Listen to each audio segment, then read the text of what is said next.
Hi, this is Scott Garibay, and today I'm going to be talking about Dungeons and Dragons in school.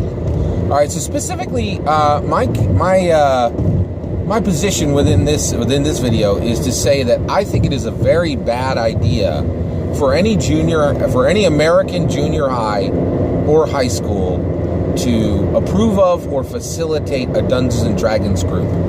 Now, the reason I'm talking about this today is Twitter. Twitter is really fantastic as far as really bringing you the very best in tabletop role-playing game conversation.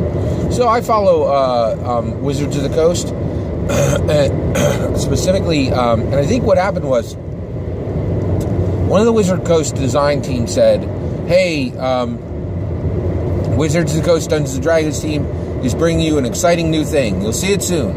And then down below, there was another commenter who comments very frequently on the pretty much across the board, across all the official Dungeons & Dragons design team tweeters, and they all tweet pretty much,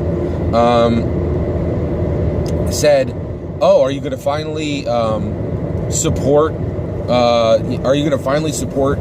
Dungeons & Dragons for educators? Right? And I was like, it's odd, and then other people jumped in, and there was discussion about how Wizards of the Coast should be supplying starter kits for junior highs and high schools, right? I was like, what? That's crazy. All right, that seems like a very bad idea to me. All right, so let me be really clear. I'm not contesting for one moment the right to any public or private school to facilitate or approve a Dungeons & Dragons group within their school, right?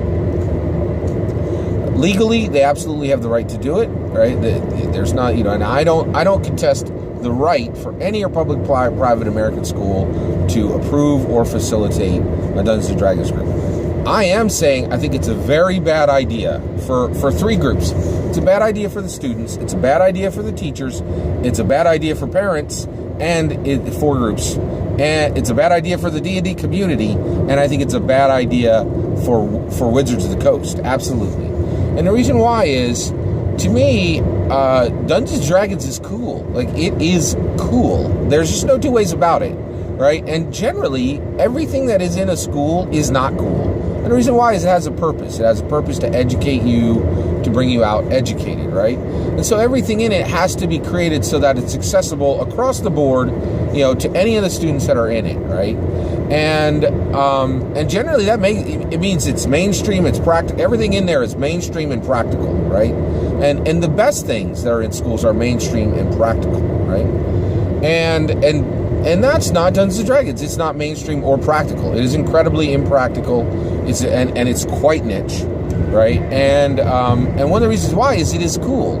And so, in my opinion, to understand why it's a bad idea for any junior high or high school to host a Dungeons & Dragons group is because it's like asking Mick Jagger. It's like approving Mick Jagger to teach music, right? Or to host a music club, right? You're gonna have a teacher there, right? That's what I'm talking about. I'm talking about, this is an approved club and it needs a teacher oversight, and either those teachers are going to be game mastering, dungeon mastering, or they're going to be having oversight over the whole thing. It's got the official stamp. It's approved. Maybe even they get a bus for a field trip once a year, like official approval of the school.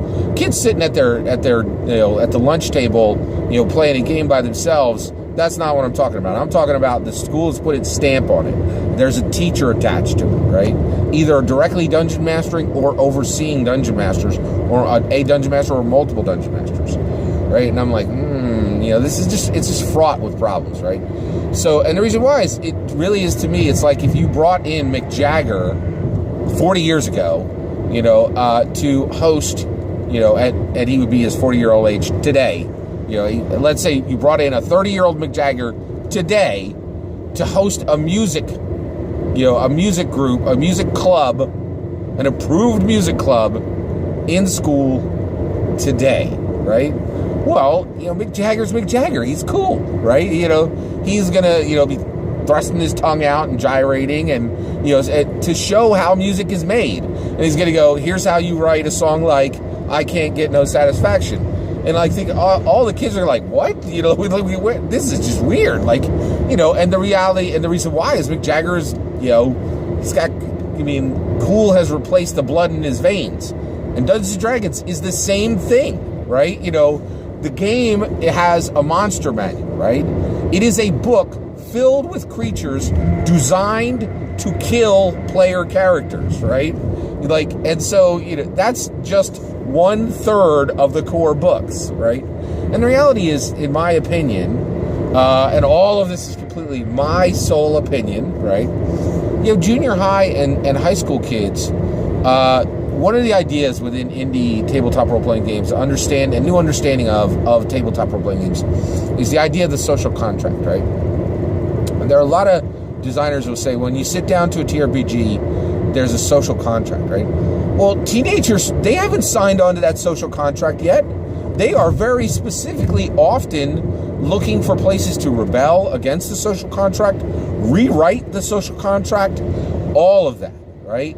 Now, I think Dungeons & Dragons is absolutely the place, right, to push against those limits and say, what does a society that no longer allows parents to name their children, but you choose your own name, after you've gone out on your first adventure? That's a great social experiment that any dungeon master, a junior high dungeon master, could run with his junior high friends or her junior high friends, right? That's a great social experiment. But now you bring in a teacher and they have to be connected to this social experiment, right? And that's what a lot of Dungeons & Dragons is there's social experiments being done in that game to say, what would a culture look like? What would a society look like? How would this change me as a person if we did this crazy thing, right? And the reality is, if you bring that in and you put the stamp's approval on it, and you put the school's approval on it, you're going to have a situation where that teacher is in a position where they need to rein back the dungeon. They need to rein back the dungeon masters who are running games, right?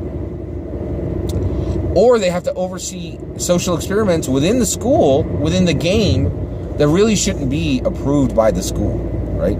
Because people are going to experiment. They're going to do all kinds of crazy stuff, right? And that's one of the things that why Dungeons & Dragons is as cool as Mick Jagger, is you have this situation where it's almost unlimited freedom. There's a lot of freedom within the game, right? And within school, that's just it. That's why the band, has band uniforms, and why each person has to play one instrument, and they can't play 3 instruments, and switch around and take any position they want in the band. There's structure. Almost everything aligned with junior high and high school. There's structure aligned with it within a school. And the reason why is you have parents, right? And parents are connected to all of this, right? And so the other thing is, if Wizards of the Coast ever does that, if they ever start sending starter boxes to junior high and high schools, they're saying this is safe for your kids. This is safe to go into a situation where there could be kids from different backgrounds, all that kind of stuff, right? And to me, it's so, to me, the best path for Dungeons & Dragons is someone gets their friends, they sit around a round table, they all have the physical book, they roll dice, and they write down on paper and pencil, right? But when that group goes into that game, right, there's no approval, right? The Dungeon Master controls the story and they move forward, right? But now, if you approve that at the junior high and high school level, you got school administrators connected to a fantasy game. You know what I mean? And that is just a boiling mass of problems, right? Like potential problems. I think you might get lucky, but even if the teachers are dungeon mastering, the choices of the players, right? Those stories are gonna escape that table. They're gonna go back to the parents. They're gonna go back to the rest of the school. They're gonna go back to the administration. And I think it's crazy to put administrators in a position where they need to be defending something that happened in a fantasy game. So my point is, it is a terrible idea for any school to officially approve or facilitate a Dungeons and Dragons group.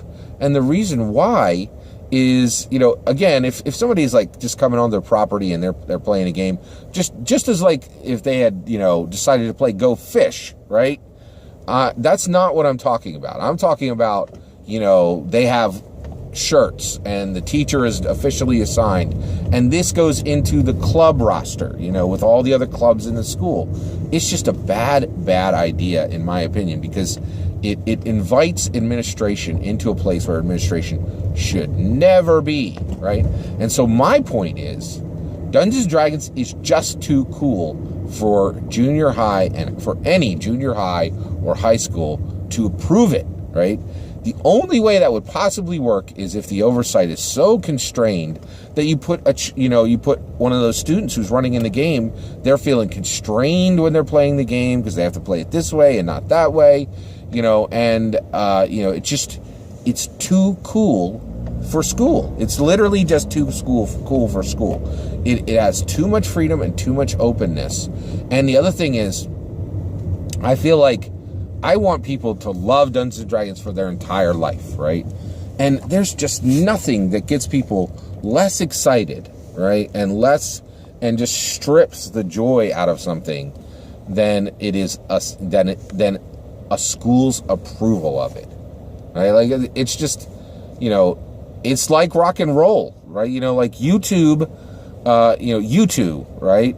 Those guys were playing music in their junior high and their high school years, and the music they played would never have been approved by their high school. And that's my point, is when people are young and they're just getting into the game, approval of what's happening in those games and an oversight by an administration is just there's just no better way to make that thing lame, right?